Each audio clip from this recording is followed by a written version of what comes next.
Please tell us about the order and how you came to discover it exists. Well, thank you. I'm very happy to be here. The order is truly a secret society. It was founded in the United States at Yale University in 1833. It has continued and exists down to the present day. Each year, the order takes in 15 men, senior students from Yale University. Never more than 15. Only once has it been less than 15. In 1946, they took in, I think, 10 rather than 15 members.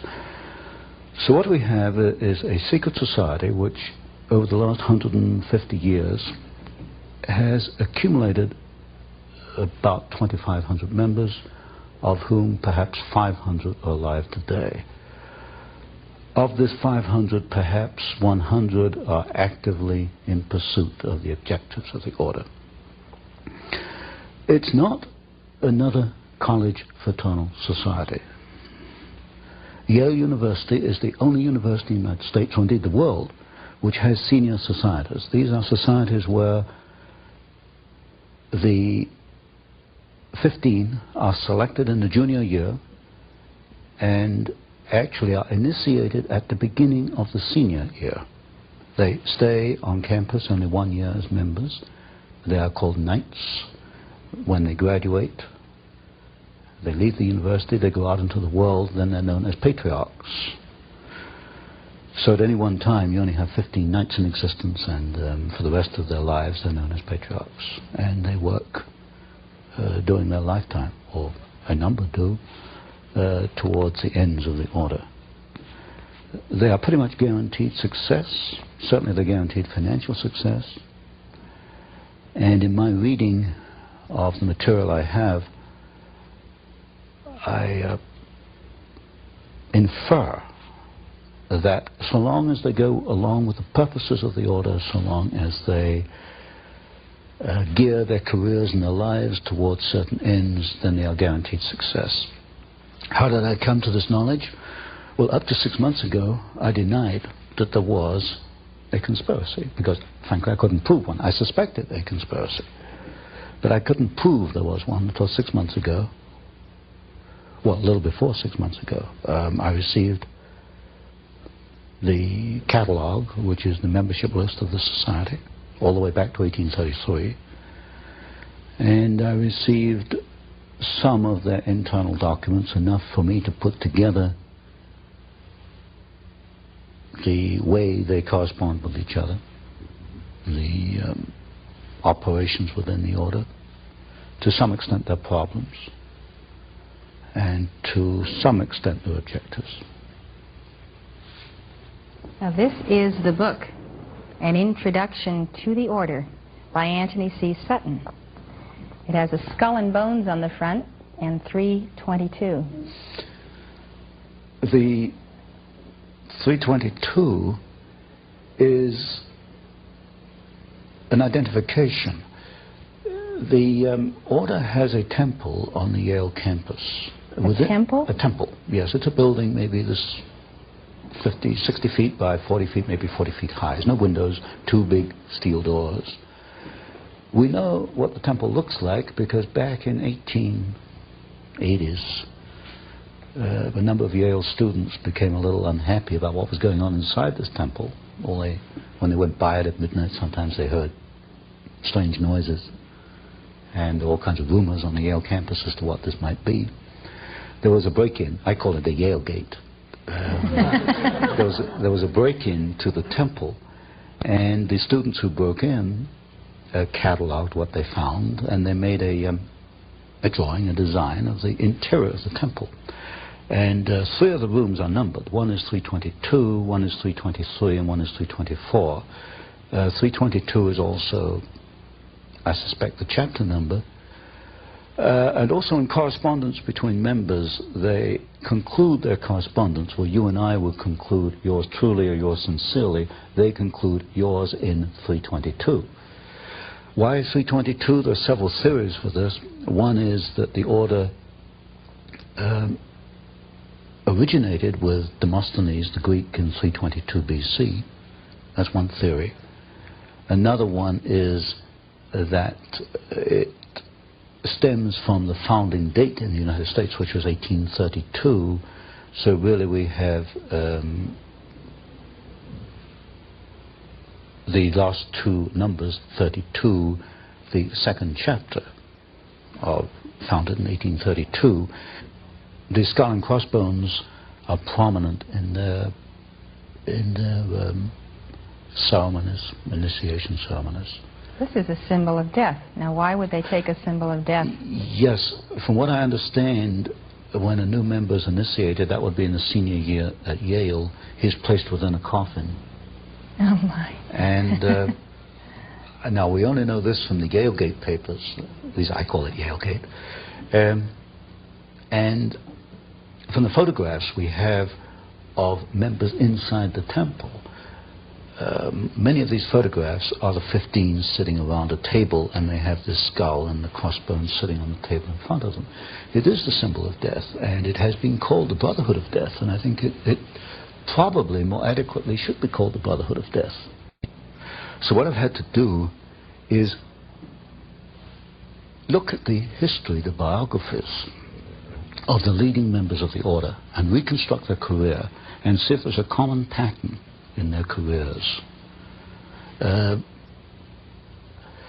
While doing that, I came across some interesting documents. Some members apparently are not too happy once they become involved with this after 10 or 20 years. One member in particular left a memorandum. He wrote it in 1932. He was buried away in his papers. I don't think anybody found it before I did. And it was a 6-page memorandum on the order, naming some of the members, and said it was the most sordid thing that ever happened in the history of man. So, but to come back to my point, I have to reconstruct the objectives. What are the objectives? In the words of one member, might is right. If you have the power, you use it to achieve your objectives. What is the objective? As you look at the histories of individual members, it can only be one thing: to acquire power, to keep power, to use power for their own purposes.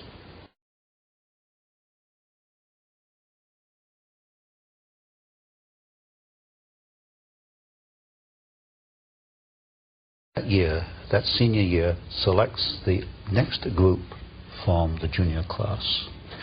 Within the order, each group of 15 are known as clubs. I call them cells because they're very close to the Jacobin cell, the revolutionary cells, but internally they refer to them as clubs. Each club has an identifying number. For example, Averell Harriman is a very influential member of the order, the son of Edward Harriman, the railroad magnate. Harriman was initiated in 1913. His club number is D111. All the other 14 of D111 have died off. Averell Harriman is the only one left. To come to the other part of your question, who are some of the significant members? Today, 2 men stand out. One is Averell Harriman, who is I suppose, the chief financial angel of the Democratic Party. The other is Vice President George Herbert Walker Bush. The Bush family is quite prominent within the order. Now, if you go back in history a little, you'll find that George Bush's father, Prescott Sheldon Bush, was also a member of the order. He was a member of Brown Brothers Harriman, which is the Harriman private banking company. So today you've got 2 men who are supposedly in politics in opposition, Bush and Harriman. Actually, they're members of the same secret society, and Bush's father was not only a member, he was a partner in what was then Harriman and Company, which later became Brown Brothers Harriman. So behind the scenes, and this is something you don't see until you investigate it, people who appear to be in opposition politically or financially or industrially or in many ways are working together. Other members might be William Buckley. Now, William Buckley became a member in 1949, but the preceding class to that was Bush. 1848. So you get Bush was amongst the 15 who selected Buckley, and Buckley's club, that 15, was the 15 that selected, for example, one of the new members for 50 was the Reverend Sloane Coffin Jr. The Reverend Sloane Coffin Jr. at Yale was at the core of the anti-Vietnamese war disturbances on Yale campus. This is typical. You'll find that men in the same society will take opposite positions in public. So you've got William Buckley, whom I call a House Conservatism member, but so is a man, for example, called Edwin Burt, who has a string of communist affiliations, which is about that long. And we'll get into this later. The method they use is that of the Hegelian dialectic. Thesis played against antithesis leads to a synthesis. In other words, for Hegel, for history to make progress, you have to have conflict. And when you look at the key people in the order, you will find that they generate conflict. So Bush and Harriman politically are conflicting. Coffin and Buckley, although part of the same order, are in public conflicting with one another because conflict leads to the new synthesis. Other prominent members, one of the most prominent was Howard William Taft, the only man to be both President and Chief Justice of the United States. The Taft family founded the order in the United States. There have been 8 members, 8 Taft family members within the order. Taft was probably the most prominent member around the turn of the century, 1910, 1920. Stimson, who was Secretary of War under Taft, then Secretary of State under Hoover, Secretary of War under Roosevelt. In other words, at that level, politics disappears, and people often wonder, why does a Democrat join a Republican administration? If you check back, you find often is not as a member of the order. So key people would be people like Taft, Stimson, Archibald MacLeish, who wrote the Constitution for UNESCO, also Librarian of Congress, the Bush family, the Walker family, and above all today, if there's a godfather in the order, it's Averell Harriman. Exactly what causes does the order espouse, and why are these divergent to those of our founding fathers? Well, the causes one can only deduce at this point from the operations of these men as individuals and working together. They want to acquire power above all. Power political to do what? Power. As you look at their actions, the political power is to bring about what they call a new world order, which is a one world. But they use the Hegelian techniques, and we know enough about Hegel to know that not only does this mean the dialectic process, the creation of conflict, but it also means that individuals such as you and I, or anybody watching this program, will be cogs in the state, that we have no individual rights. Our rights for Hegel, individual rights for Hegel, come about through obedience to the state. We see it in the educational process, which we'll probably talk about later, that we have adopted what I call a Hegelian system of education, which is not to bring out your innate talents, but to prepare you to be an individual cog in the state. Now, are you saying the members of the order believe this, and this is a part of their worldview? I would say that there is a minority within the order that does believe it. There's one thing I've learned in looking at the papers, that they're not all active. Maybe at any one time only 20% are active. Undoubtedly, the 20% that are active have this goal. If you look at Taft's great work, although as a president he hasn't accounted for very much in the literature, Taft's great work was to bring about the World Court, international law. International law and a World Court will be essential in a New World Order. If you take, for example, the career of Bush, Vice President Bush, when he was ambassador to the United Nations, he helped a process called Mondialization, which was a process by which an individual American city would adopt United Nations stature. In other words, it's a diminution, a dilution of U.S. sovereignty. So if you look at these individuals, Stimson is another very good example. Averell Harriman, certainly, in the way he's financed the Soviet Union, he's worked towards the build-up of the Soviet Union. If you look at these individuals and ask what is the common pattern is the creation of a one world. Now, supposedly, these people believe that they are great benefactors of our society, the wise men, those who are especially endowed to rule, and who also believe that the best interests of America happen to be their own best interests as well. I have never seen anything in the literature which leads me to believe that they have our individual rights in their hearts. What I do see in the literature and in the documents is a ruthless drive to acquire power for themselves and to help each other, because this is one of the tenets of the order, that if you have three men coming before you for a job, the preference absolutely goes to your brother in the order. This is in my book, The Order, Introduction to the Order, I call these chains of influence, and I trace one pattern where Stimson brought the McBundy family into the War Department. Then the McBundys go on and become key people both in Department of Defense and in the Council on Foreign Relations. They help each other along the way. And when you get even a small number of men doing this, it can exert a very powerful force, a very powerful influence. So the basic assumption is that because they know what is best for America, the way to preserve that is to amass power to see to it that the destiny they envision comes to pass.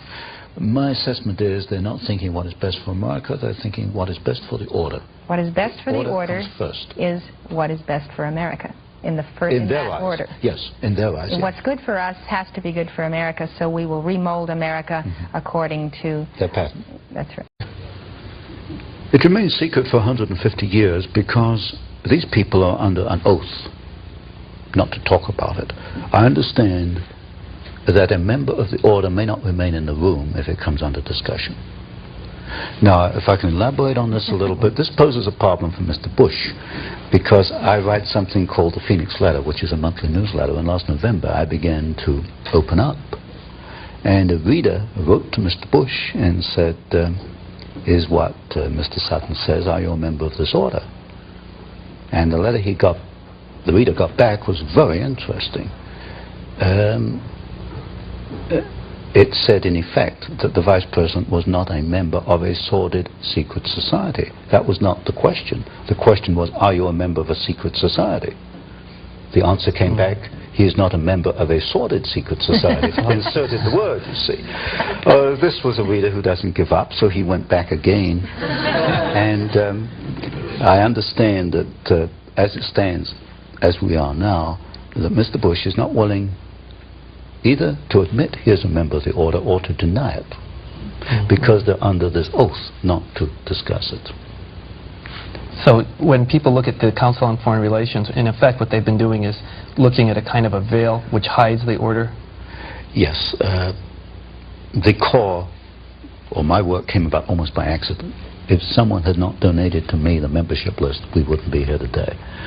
It's remained secret because nobody has done that. Everybody's been looking at the Council on Foreign Relations, the Trilateral Commission, the Bilderbergers. They are not truly conspirators because the membership lists are open. The membership list of the order has not been open. So there's a distinction between the CFR and the Trilaterals and the order. CFR and Trilaterals are not conspirators because they are not secret. They do what comes next. And this, of course, is very different to argument to many people who've promoted conspiracy have made. They get across the idea that these people telephone each other and have little drawings and maps and diagrams. They don't operate like that at all. If you meet these people, they think alike. They talk alike. They come up with the same ideas simultaneously, and they move simultaneously. They know what they have to do. So they're a breed. They're a breed.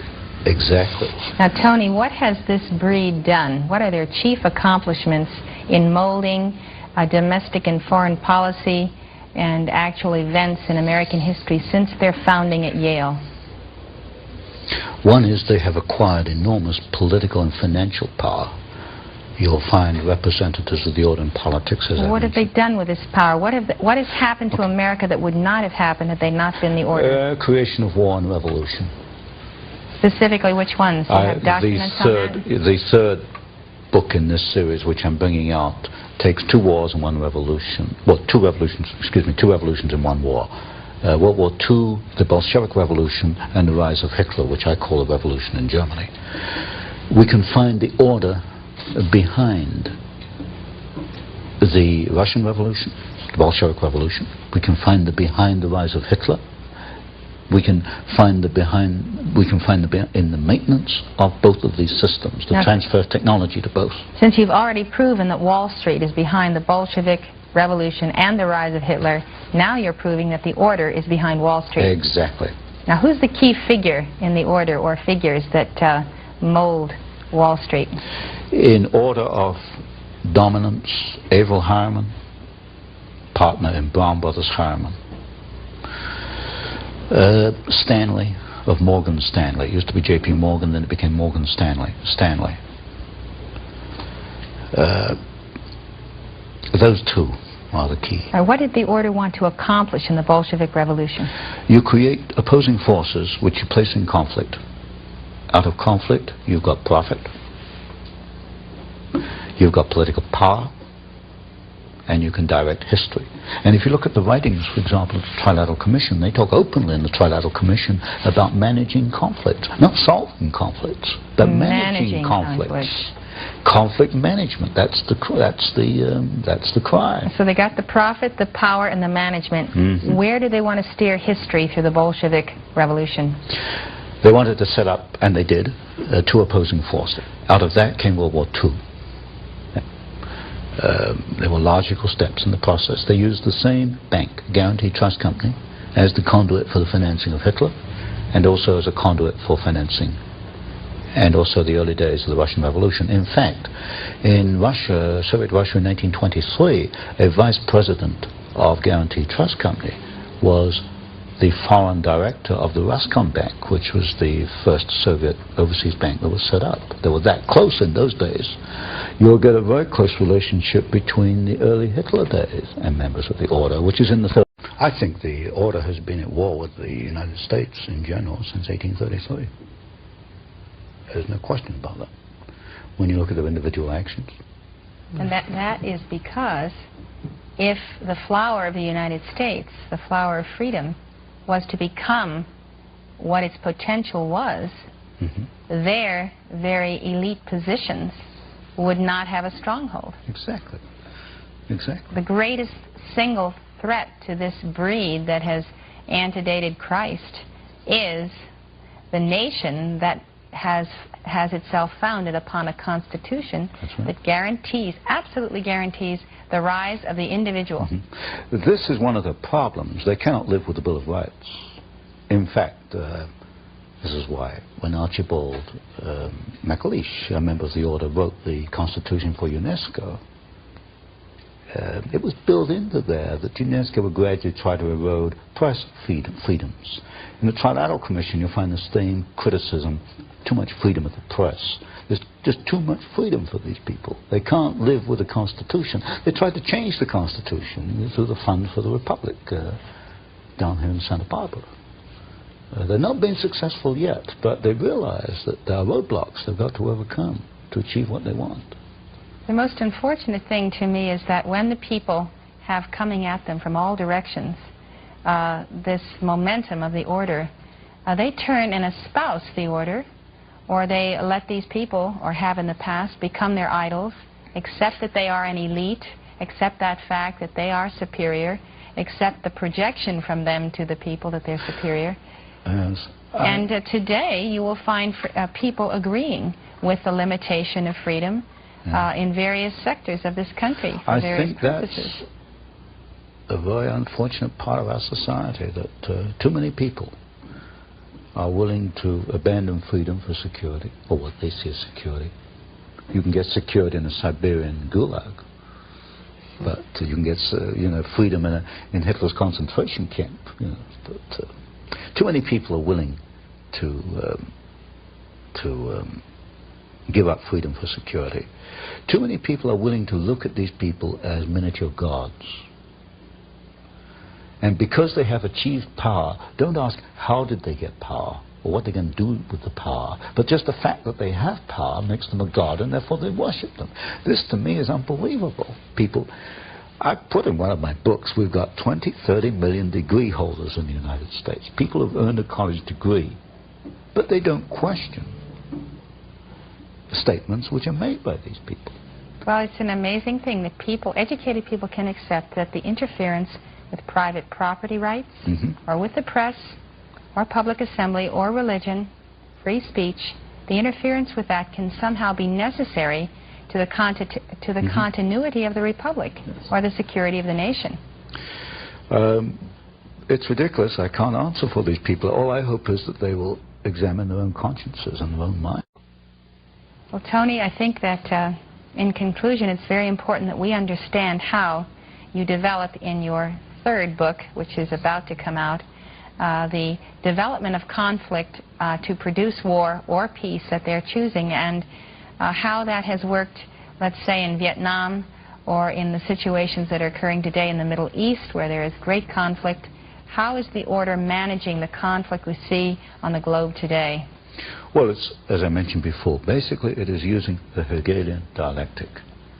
You establish one side, then you establish the other side, then you bring them into conflict, then you manage that conflict. So you establish Soviet Union, you establish Hitler, you bring them into conflict, World War II. By managing the conflict, you can control the next decade or so. And as I mentioned, we built up the Soviet Union. We're building up Red China today, Communist China. We're even going to send the military technology. So by 1990, 2000, we've established the two sides. We bring them into conflict. Now tell me, why does Reagan go along with these agreements with Red China, which he just did, to supply this technology? He's not a member of the order. Why does he respond to its stimuli? Because you've got a group within the administration who are members, who are connected with the order. When you get a group of quite capable men working together, they can wear down opposition, they can erode opposition, because they're all kind of marching in step. If you get 3 men marching in step, they can do more than 20 men marching to their own step. Do I make my point here? And within the order, for example, or within the administration, you've got, for example, Mr. Bush, and the people around Mr. Bush, Mr. Baker, Chief of Staff in the White House. And gradually you've seen the weeding out of those individuals who are independent. They've either resigned or they've moved out to other departments. So in effect the order has taken over very gradually and very carefully without any fanfare. How is the order then managing the conflict in the Middle East? It's hard to believe that the Arabs or the Iranians or the Iraqis are actually under anyone's control except their own. I can't fully answer that today. Many of these questions you can only answer maybe 10 years later, when you can look at it in perspective. For example, I can look at Pearl Harbor today and see quite clearly a much different picture on Pearl Harbor than was put out in 1941. I can't look at the Middle East today and make too much sense, except you've obviously got two sides. You've got the Hegelian dialectic at work. You've got conflict being created, conflict being managed. The Marines go in, the Marines go out. Today, the Iraq is attacking the Iranian oil bases. You've got the deliberate two sides in these conflicts, the deliberate creation of conflict and the management of conflict. Put it this way, is Castro in Cuba because the order wants him there? Could I rephrase the question? Is Marxist Angola remaining a Marxist Angola because the order wants him? The answer there is yes. Because I know in Angola, the Gulf Oil Company is the biggest supplier of foreign exchange to Marxist Angola. Pull Gulf Oil out of there, there's no more Marxist Angola. I can't answer as clearly for Cuba. So Gulf Oil wants Marxism? Oh, yes, it wants, undoubtedly. And Marxism supports Gulf Oil? Oh, yes. In fact, Cabinda, the Gulf Oil installation in Angola, is defended by Cuban troops. But you see, you've got an interesting phenomenon. I think everyone should hear that one more time. I said Cabinda, Cabinda, which is the Gulf Oil installation in Angola, Marxist Angola, is defended by Cuban troops. So here we have Cuban troops defending a capitalist monopoly. So-called capitalists. But one of the first things you learn in this business is forget about capitalism versus communism. That is absolute nonsense. The two are, behind the scenes, are hand in hand. It's a capitalist-communist conspiracy. One conspiracy. Yes, but you need the so-called conflict between the two to keep people focusing. Look, keep you looking over there. You know, capitalism versus communism. You know, that makes a nice little picture. You know, you get books on it and films on it. Capitalism versus communism. That's not where the action is. The action is over here. Well, what's the greatest single threat to the United States in terms of Central America, Nicaragua, El Salvador, the government of Mexico, that we need to be aware of in terms of an understanding that it is the order that is arranging things that are very detrimental to the future of this country? Well, there you have a complex picture. Because it's not only a Marxist movement, it's also a rebellion against poverty, and there's bitter poverty down there, as we all know. I have to go across the border into Mexico to realize that. You have the intervention of certain religious groups, the Maryknoll Sisters, the Jesuits. That's another conflicting factor down there. You have, for example, in Panama, where the Panama Canal was handed back to Panama, and there's a story behind that which involves the debts that Panama owed to the United States and the functions of Marine Midland Bank, and of course Sol Liner was director of Marine Midland, was then negotiated down there. You've got a very complex picture in Central America. What it is the creation of turmoil. Out of it, we will either get bogged down in another war, or we'll get a series of Marxist states. But what we're heading into, I think, is an era where the order is willing to back some Marxist states, but not others. It will back Marxist Angola. It tried to back Nicaragua for a while. It would not back Grenada. In other words, we're getting to a situation where there are good